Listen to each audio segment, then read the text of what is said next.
הרבה זוגות שואלים מה ההבדל בין צילומי טרש לבין מסע טרש. מסע טרש הוא קונספט ייחודי של אימג' 11 שפותח במיוחד עבור הזוגות שרוצים צילומי טרש מיוחדים כגון ים המלח, פארק תמנע, נהר הירדן, הר חרמון ובני קרות. צילומי טרש בלוקיישנים המיוחדים מייקרים את העסקה, ובעקבות הביקוש הרב הרמנו את הכפפה ופיתחנו את הקונספט שנקרא מסע טרש.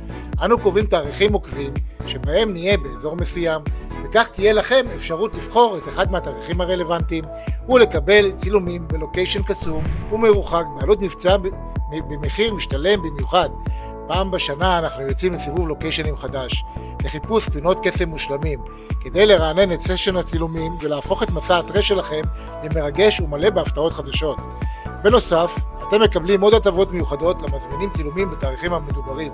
היכנסו לקישור המצורף בתחתית הסרטון ותזכו להיחשף ראשונים לתאריכים חדשים ולהזמין מראש לפני כולם. ורק לאחר מכן התאריכים שישארו פנויים יפורסמו לקהל הרחב. אז למה אתם מחכים?